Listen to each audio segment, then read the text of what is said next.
صرف ایک تصویر جو آپ کو مالا مال کر دے گی۔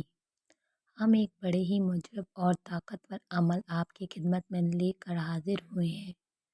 یہ وظیفہ بالخصوص میرے ان بھائیوں کے لیے ہے جو اپنے کاروبار کی وجہ سے پریشان ہیں، اور وہ جو پریشان ہیں، گھر میں پیسہ تو آتا ہے لیکن جیسے پیسہ آتا ہے ویسے ہی پیسہ خرچ ہو جاتا ہے، یعنی کہ پیسے میں کوئی خیر و برکت نہیں ہوتی۔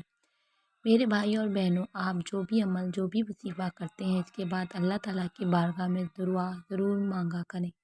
دعا کی بڑی فضیلت ہے، کیونکہ دعا کو عبادت کا مغز کہا گیا ہے۔ ہر عبادت کی طرح دعا ان اہم باتوں میں سے ہے جن کا اللہ تعالیٰ نے اپنے بندوں کو حکم دیا ہے، اس لیے اس کی قبولیت کا وعدہ کیا ہے اور اس سے اعتراض کرنے والوں کو وعید سنائی ہے۔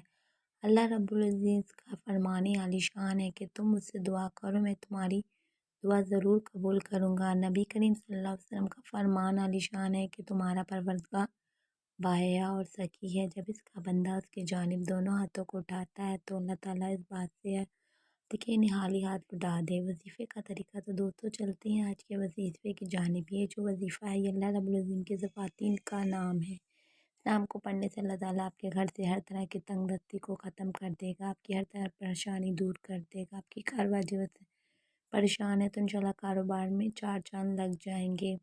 اس عمل کو اپنی زندگی کا معمول بنا لیں، پھر دیکھتے جائیں کہ اللہ تعالیٰ کی رحمت آپ پر کیسے برستی ہے۔ اب عمل آپ نے کیسے کرنا ہے، عمل کرنے کا طریقہ کار اچھی طرح سن لیں اور سمجھ لیں۔ ایک تسبیح آپ نے رب العظیم کے نام کی صبح پڑھنی ہے اور ایک تسبیح آپ نے رات کو پڑھنی ہے۔ آپ نے سب سے پہلے درود پاک کا نذرانہ پیش کرنا ہے۔ درود پاک آپ اپنی مرضی سے پڑھ سکتے ہیں، 1 مرتبہ پڑھیں، 3 مرتبہ پڑھیں، 5 مرتبہ پڑھیں، اس سے زائد پڑھیں، اس سے کم پڑھیں، یہ آپ کی مرضی ہے۔ جب آپ درود پاک پڑھ لیں تو اس کے بعد اللہ رب کا صفاتی نام ہے یا غنی، اس کا مطلب ہے غنی کر دینے والا۔ آپ نے اس نام کی ایک تسبیح پڑھنی ہے 100 مرتبہ۔ آپ نے رب صفاتی نام کو پڑھنا ہے۔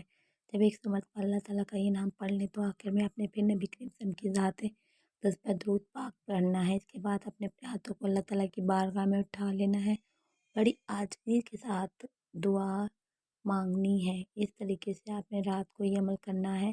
رات سونے سے پہلے آپ کسی بھی واقعی عمل کر سکتے ہیں۔ اس عمل کو، اس وظیفے کو آپ نے کم از کم 40 دنوں تک جاری رکھنا ہے۔ صبح شام اس نام کی ایک تسبیح پڑھنے کا معمول بنا لیں، اور آپ چاہیں تو اس معمول کو، اس وظیفے کو اپنی زندگی کا معمول بھی بنا سکتے ہیں۔ جیسے جیسے آپ یہ عمل وظیفہ پڑھتے جائیں گے، دیکھتے جائیں گے، اللہ تعالیٰ کی رحمت پر رحم و موسسات بارش کی طرح برستی ہے۔ آپ نے بغیر روزگار مل جائے گا، پریشانیاں آپ کی ختم ہو جائے گی، کہ بھی خزانوں سے نوازے گا۔ اگر کاروبار کی وجہ سے پریشان ہے تو انشاءاللہ اللہ نے چاہا تو آپ کی وہ بھی پریشانی ختم ہو جائے گی۔